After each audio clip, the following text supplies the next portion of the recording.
Hermanos, buenos días. Es una alegría, como siempre, estar aquí para que estudiemos juntos la palabra del Señor. Para los que apenas nos visitan, cuando la congregación empezó, orábamos por 2 o 3 niños. Y las hermanas de la iglesia oraban que Dios abriera los vientres de las hermanas. Y oraban y oraban. Y ahora están apurados con tantos niños, ¿verdad? Hermanos, nuestro texto para hoy está en Isaías capítulo 57. Es el último domingo de este año. Isaías capítulo 57. Leemos y oramos juntos. Si está dentro de sus posibilidades, si su salud se lo permite, puede ponerse sobre sus pies para leer la palabra de Dios. Si no, puede leer ahí sentado donde está. No hay problema. Isaías capítulo 57. ¿Están todos ahí? Si tú ves que alguien cerca de ti no tiene su Biblia, te acercas a él para que lean juntos. Isaías capítulo 57, versículos 15, versículo 15. Leemos en el nombre de nuestro Señor Jesucristo. Hermanos míos, esta es la palabra del Señor. Porque así dijo el alto y sublime, el que habita la eternidad y cuyo nombre es el Santo. Yo habito en la altura y la santidad, y con el quebrantado y humilde de espíritu, para hacer vivir el espíritu de los humildes, y para vivificar el corazón de los quebrantados. Gracias te damos por tu palabra, Señor. Reconocemos que a menos que tú intervengas, Señor, será otro discurso en el aire, Señor. Eres tú quien da oídos para oír, corazón para entender. Es tu Espíritu Santo el pastor de la iglesia, Señor. Por eso inclinamos nuestros corazones y pedimos que hagas mi lengua como la de un escribiente diestro, Señor. Que me permitas hablar palabras de vida, Señor. Que tu pueblo pueda beber ríos de agua viva en esta mañana, Señor. En el nombre de Jesús, amén. He titulado a mi sermón para hoy, Dios da vida al corazón quebrantado. Dios da vida al corazón quebrantado.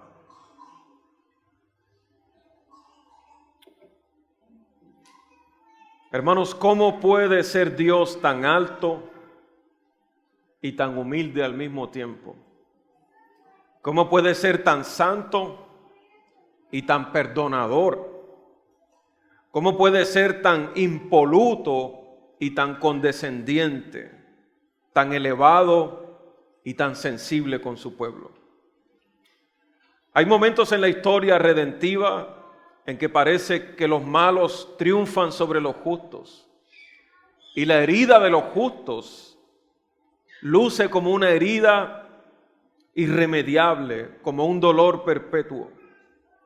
Cuando tanta maldad e impiedad cubren la tierra, Dios tiene algo que decir. Pero como Dios no es hombre para desesperarse, los hombres malos tienden a pensar de la paciencia de Dios como una debilidad. Pero los que esperan en Él tienen esperanza aún en la desolación. Hermanos, Dios pastorea a su pueblo con paciencia y le da vida al corazón quebrantado. Él habla en esta sección por medio del profeta Isaías y le dice a su pueblo que Él les dará paz, que la paz será el fruto de esperar en Él. Y les habla a su pueblo incluso sobre el destino de los malvados. En nuestro texto, por un lado, el corazón quebrantado recibe vida y paz. Por el otro, el corazón de los altivos permanece en turbación y recibe juicio. En el contexto general del libro de Isaías, Isaías profetizó en Jerusalén durante la segunda mitad del período de Israel. Y las profecías de Isaías contienen el elemento que los profetas del Antiguo Testamento, en el elemento que coinciden todos, contienen profecías de juicio y profecías de esperanza. Las profecías de juicio son por la rebelión de Israel. Israel se ha vuelto hacia los ídolos, ha abandonado la ley de Dios, y los profetas, como testigos del pacto, están invocando los juicios de Dios sobre Israel. Por otro lado, las promesas de esperanza en el libro de Isaías, Dios les dice a ellos: no se desesperen. Después del exilio, Dios traerá restauración. Dios cumplirá sus promesas y habrá esperanza después de la caída de Babilonia. Ahora, dentro de esa sección de esperanza, Isaías tiene dos grandes divisiones. Del capítulo 1 al 39, aunque hay esperanza, se invocan los juicios de Dios contra la rebelión, ¿verdad? Y desde el capítulo 40 hasta el capítulo 66 son las profecías de esperanza. Dentro de esas profecías de esperanza hay diferentes secciones. Se revela el siervo de Jehová que vendría a restaurar a su pueblo. Se revela que ellos serán herederos de las promesas de Dios, pero en la sección que nos ocupa hoy, entre el capítulo 56 y el 58, pensando en un contexto más cercano, lo que tenemos en esos tres capítulos es un contraste entre los que heredarán las promesas de Dios y los que recibirán el juicio de Dios. Un contraste entre los justos y los malvados, entre los impíos y los que creen en el Señor. Ahora, pensando en el contexto inmediato de nuestro pasaje, hay algo que va a traer mucha luz, porque esta revelación que Dios hace en la mitad del capítulo como el alto y sublime, el que habita en la santidad, pero que es capaz de vivir en un corazón quebrantado. Por un lado, Dios es magnánimo, magnificente, impoluto, no admite pecado, no tiene tacha alguna. Él es santísimo, habita en la altura, está separado. Y acto seguido dice el pasaje que Él habita también en un corazón que está quebrantado. ¿Cómo puede ser? Ahora, en esta sección de Isaías, todo el capítulo está en medio de un sándwich, podemos decir en un sándwich. Por un lado, se dice en el versículo 1, perece el justo y no hay quien piense en ello. Y los piadosos mueren y no hay quien entienda que delante de ellos la aflicción es quitada del justo. Los justos están muriendo en esa generación. Parece que los malvados triunfan. O sea, la maldad se ha acrecentado tanto que la gente de fe incluso piensa: ¿dónde está Dios? O sea, ¿cómo puede ser que siempre los malos triunfen sobre el pueblo de Dios? Y la respuesta a eso es la revelación de Isaías. Dios se revela en este capítulo en medio de este sándwich. Por un lado, en el versículo 2 dice: entrará en la paz. ¿Quiénes? Los justos, ¿verdad? A pesar de que lucen quebrantados, debilitados, a pesar de que mueren en batalla, les espera un destino de paz. Ellos tienen la paz de Dios. Y en el último versículo, si usted tiene su Biblia abierta de ese capítulo, dice: no hay paz, dijo mi Dios, para los impíos. Aquí está el sándwich. Hay tribulación y angustia, ¿verdad?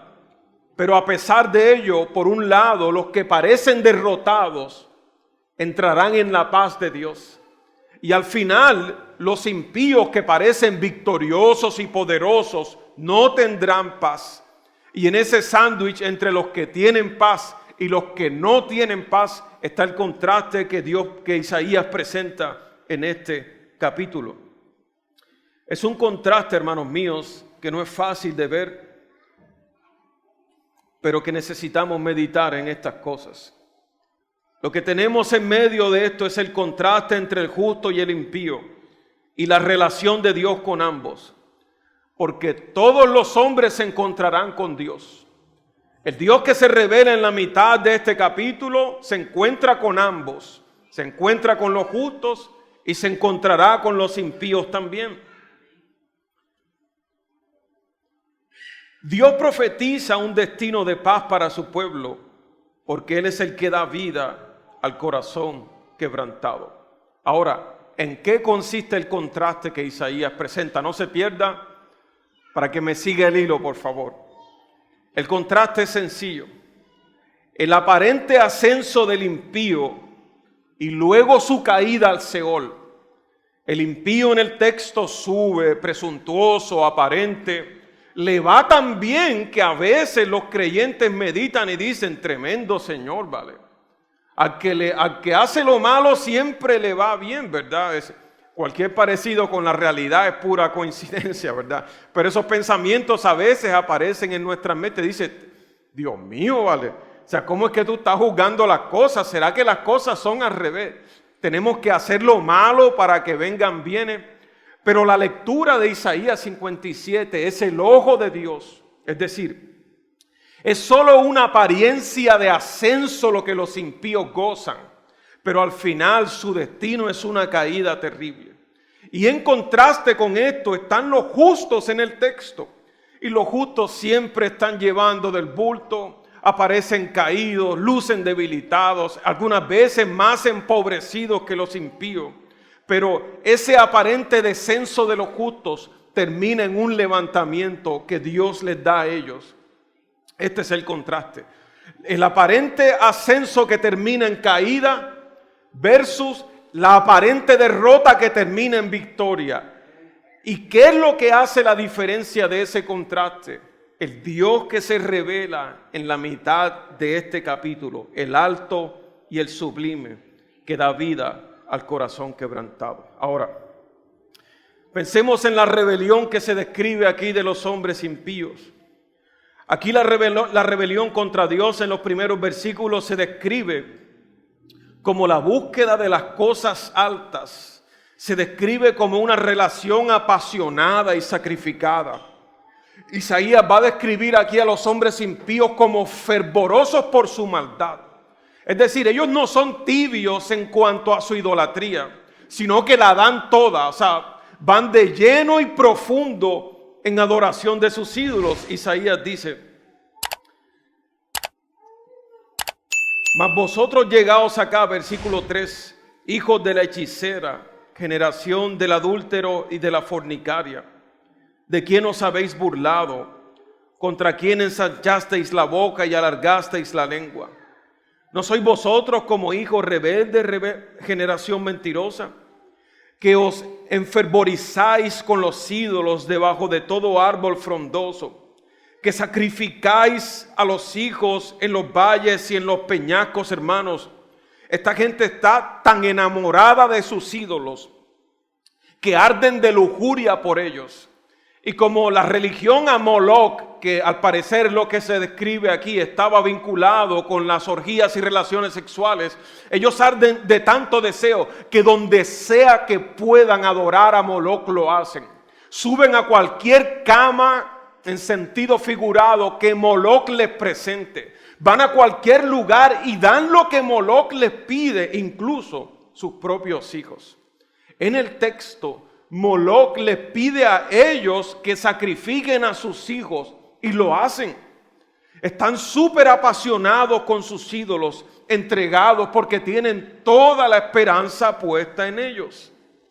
Ahora,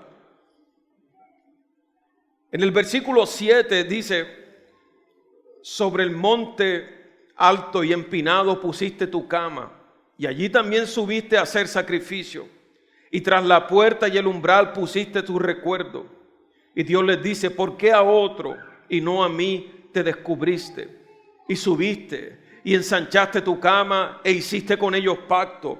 Amaste su cama donde quiera que la veías. Detrás de la puerta y del umbral, los lugares en los que la ley mandaba a poner la escritura, ¿verdad? Para tener un recordatorio de Dios.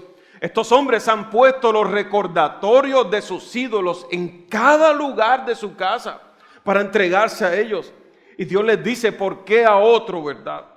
¿Por qué a otro diste tanta energía, tanta devoción, tanta fuerza? ¿Por qué no a mí, que yo era tu Dios?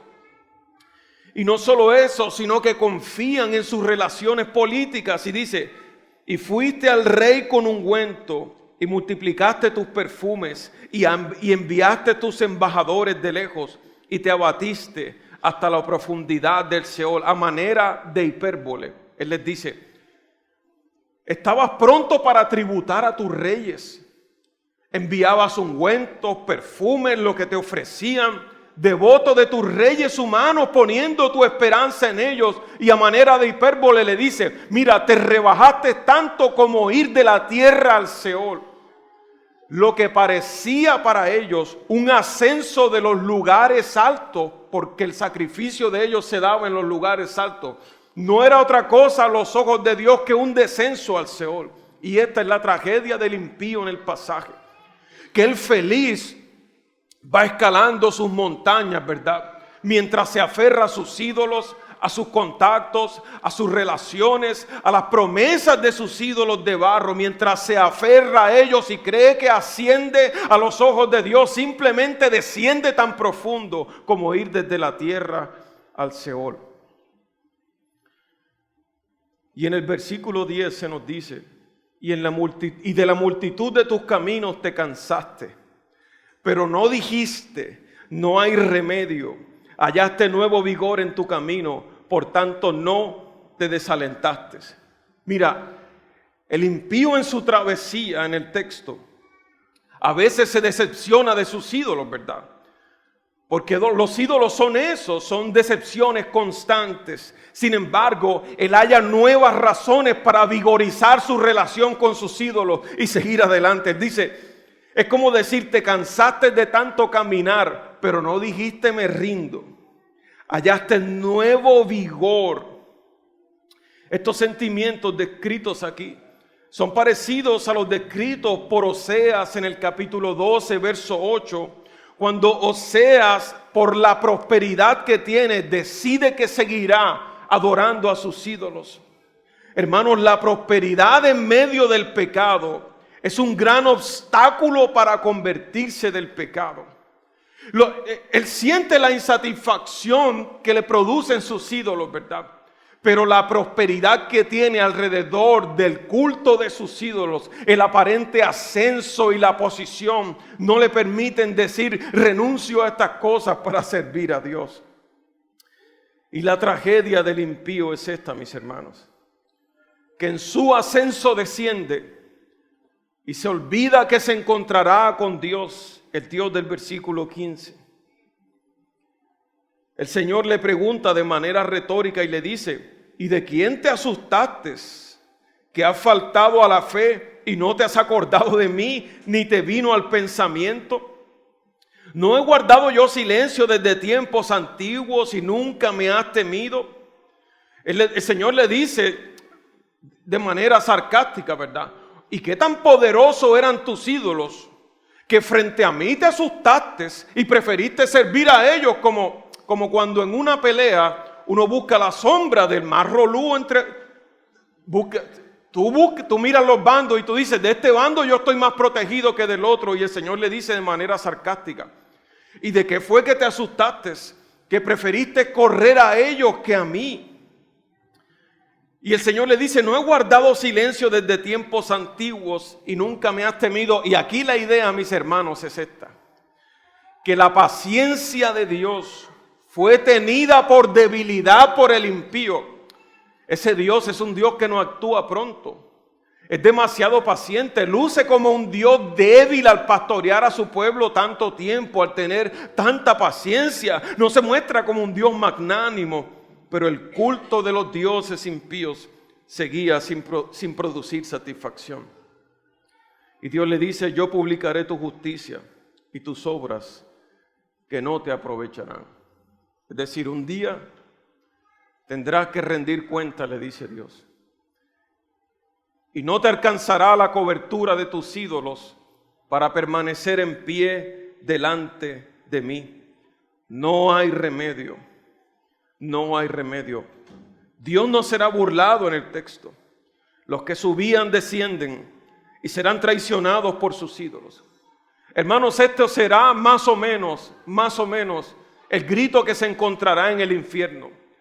Como quiera que sea el infierno, ¿verdad? Como quiera que sea.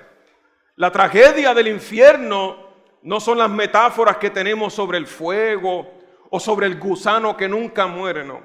La tragedia del infierno es saber que habías podido escapar de ese lugar, pero que confiaste en tus ídolos. La tragedia del infierno, ¿se imaginan los gritos en el infierno de los hombres? Preguntando a Moloch, Moloch, me mentiste, preguntando a todos tus ídolos, ¿por qué me traíste hasta acá cuando me prometiste un paraíso? Un día ese será el grito al unísono de todos los que parecían que escalaban sin Dios, apoyados en sus ídolos, y terminan descendiendo juntos al Seol bajo el juicio de Dios. Ellos tuvieron la paciencia de Dios por debilidad. Buscando las alturas de Moloch, se perdieron al alto y sublime. ¿Quién es este Dios? Este Dios se revela en el texto como el alto y sublime.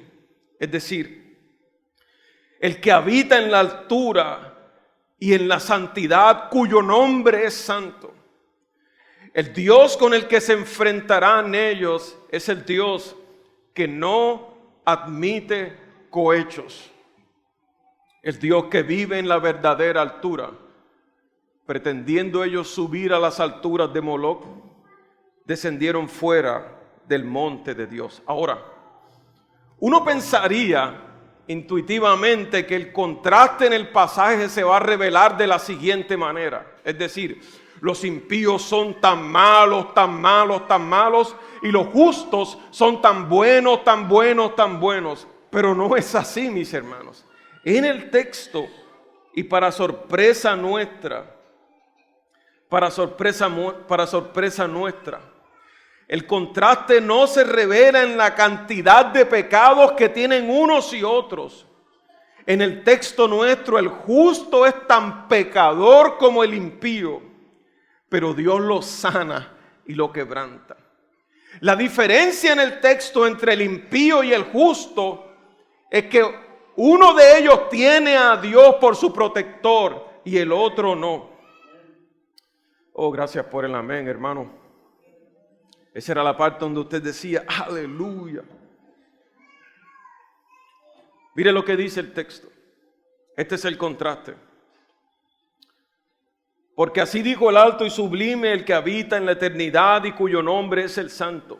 Yo habito en la altura y en la santidad, y con el quebrantado y humilde de espíritu, para hacer vivir el espíritu de los humildes y para vivificar el corazón de los quebrantados. Escuchen, y aquí Dios va a hablar con los justos, con su pueblo. Él dice, porque no contenderé para siempre, ni para siempre me enojaré, pues decaería ante mí el espíritu y las almas que yo he creado.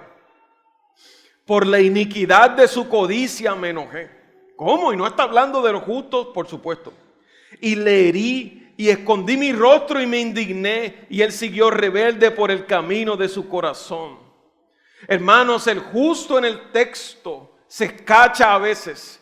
Es obstinado, es imprudente. A veces los reproches de Dios no le son suficientes para volverse de sus malos caminos.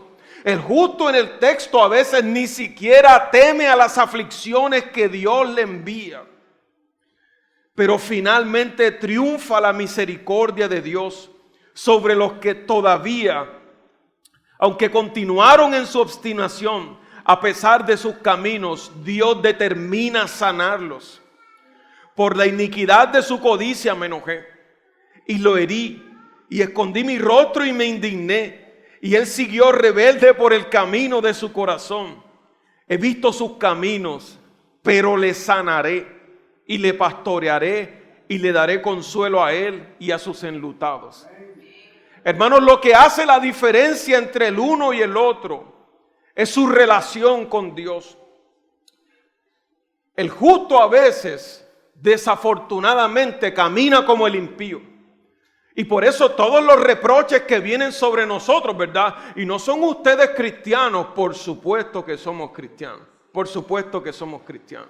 Y por supuesto que no siempre actuamos como deberíamos actuar. Sin embargo, la esperanza del justo es que Dios ha decidido sanarle. Dios dice, yo sé que eres rebelde, Yo sé que envío aflicciones y ni siquiera me temes a veces, pero yo he decidido sanarte. La soberanía de Dios es lo que salva justo de ser impío. Es la soberanía de Dios lo que le salva del juicio y le permite disfrutar de la misericordia. Por eso es ridículo el cristiano, ¿verdad? Que a veces se siente así más impoluto que el resto, ¿verdad? Cuando tú sabes que es la misericordia de Dios lo que te ha sostenido. Tú y yo lo sabemos. La misericordia triunfa sobre el juicio. El Dios del pacto no abandona sus promesas. Y aun viendo a veces nuestros caminos malos, Él ha determinado sanarnos. ¿Por qué? Porque Dios da vida al corazón quebrantado, mis hermanos.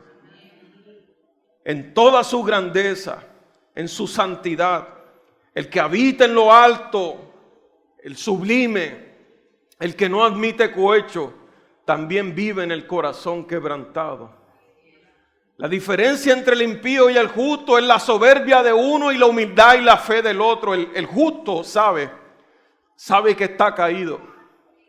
Él sabe en su corazón que su única esperanza es volverse a Dios. El impío dice que Dios ni que 8 cuartos.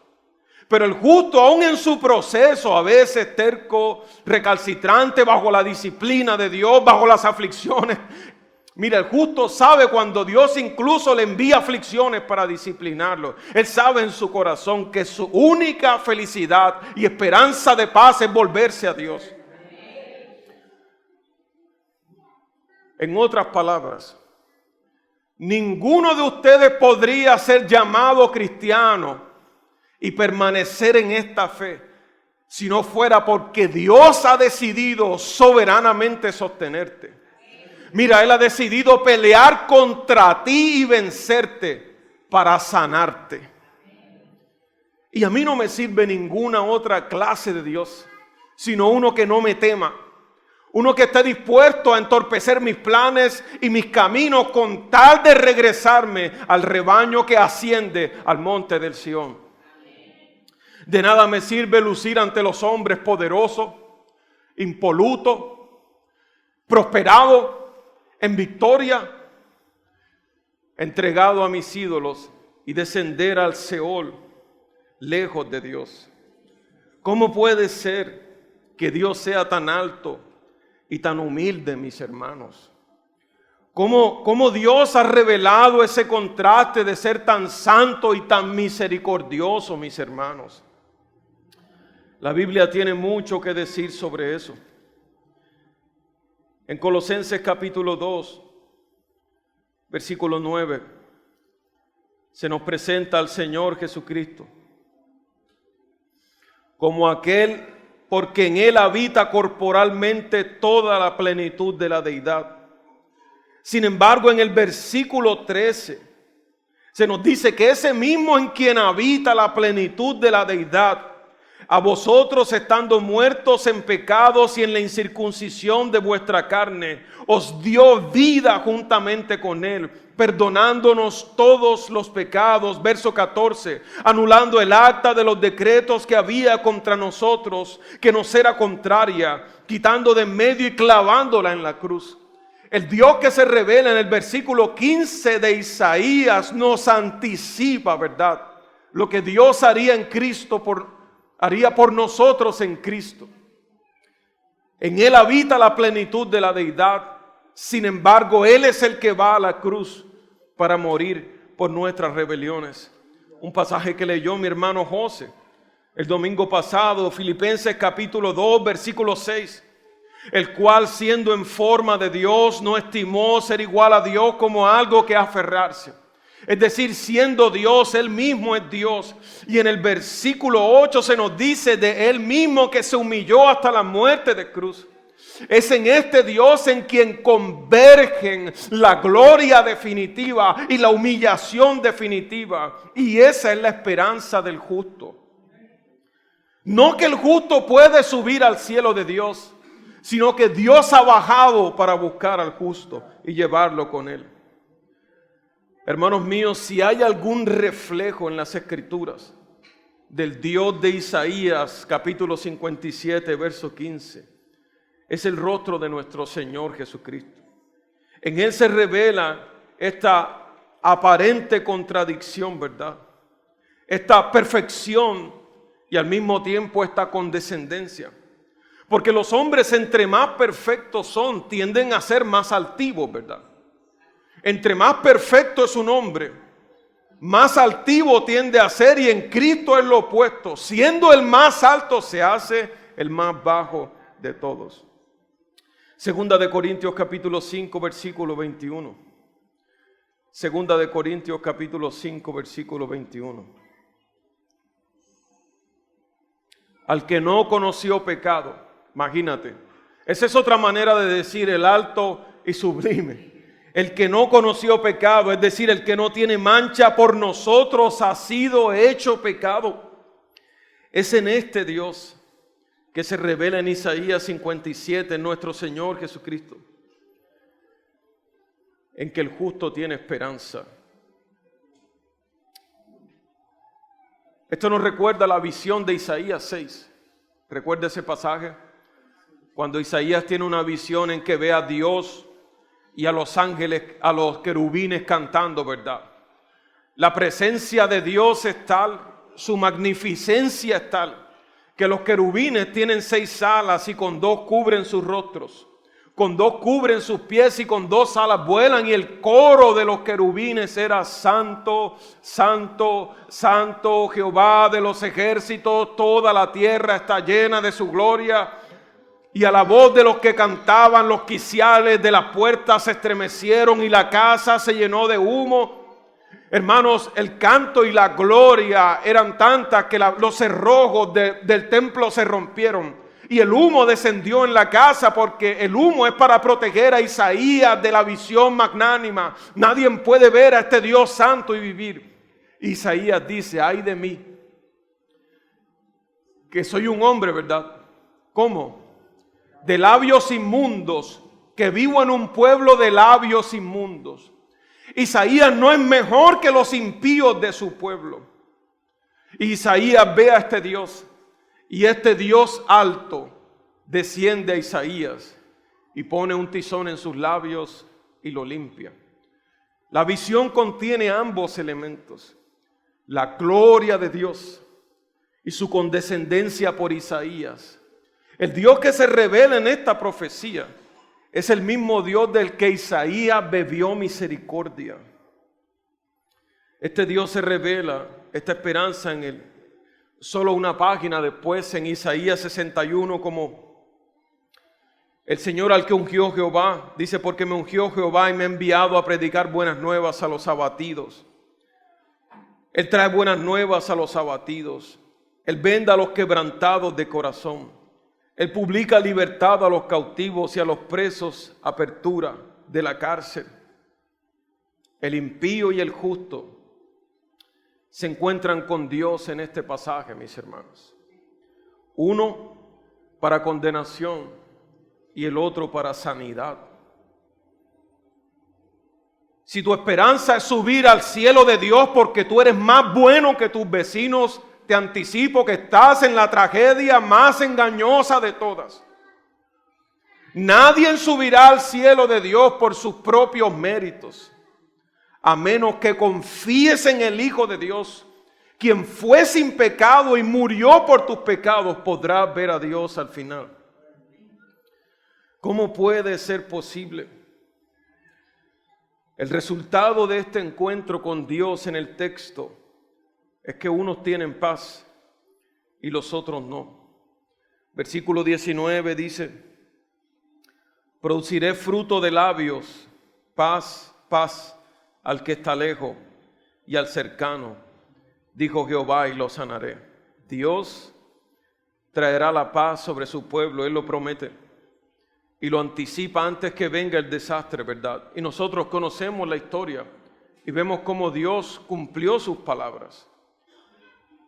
Pero los impíos, dice, son como el mar en tempestad, que no puede estarse quieto, y sus aguas arrojan cieno y lodo, mis hermanos. No se puede estar en paz si se está en guerra con Dios. Escuche bien. No se puede estar en paz si se está en guerra con Dios. Por otro lado, el justo tendrá paz aun cuando esté en guerra, pues está con Dios. El impío es descrito como un mar en tempestad, agitado de un lugar a otro, su prosperidad no le sacia. Pero al justo se le da paz, aun cuando en el texto aparece abatido y algunas veces ni siquiera escapa de la muerte. Hermanos míos, Él da paz.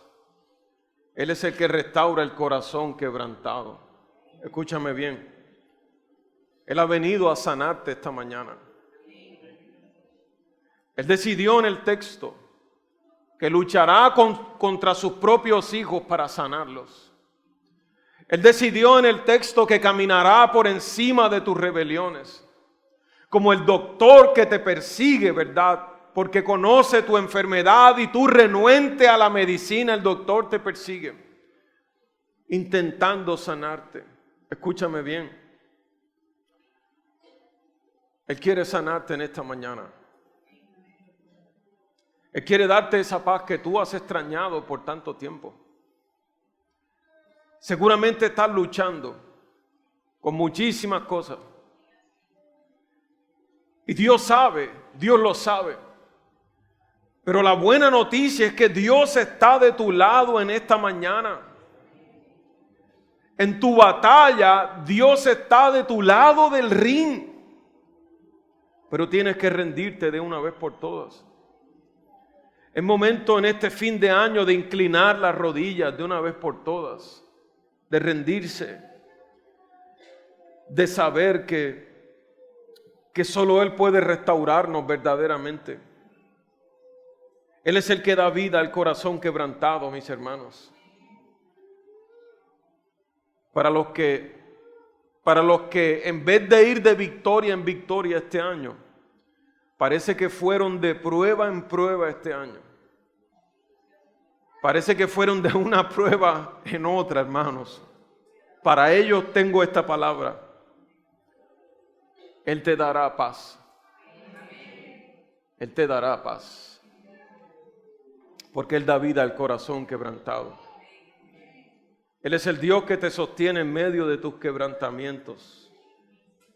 Hermano, ¿con qué otra noticia podría yo terminar el año sino con esta? Ten paz. Ten paz. Porque Él da vida al corazón quebrantado. No luches contra Dios. Nadie le ha vencido. ¿Por qué te empeñarías en semejante empresa de luchar contra Dios? Nadie le ha vencido. Rinde tu corazón esta mañana. Dile, sáname, Señor. Sáname de una vez por todas. Porque Dios es el que da vida al corazón quebrantado. Señor, te damos gracias por tu palabra en esta mañana. Y oramos, Señor. Ten misericordia de nosotros, porque nuestras rebeliones se agolpan sobre nosotros, Señor. Pero tú has prometido sanarnos. Invocamos tu gran nombre en esta mañana, Señor. Abrimos nuestros corazones para ti, Señor. Sánanos según tu misericordia, Señor. Límpianos, Señor. Y danos la paz que solo tú puedes dar. En el nombre de Jesús te lo pedimos. Amén.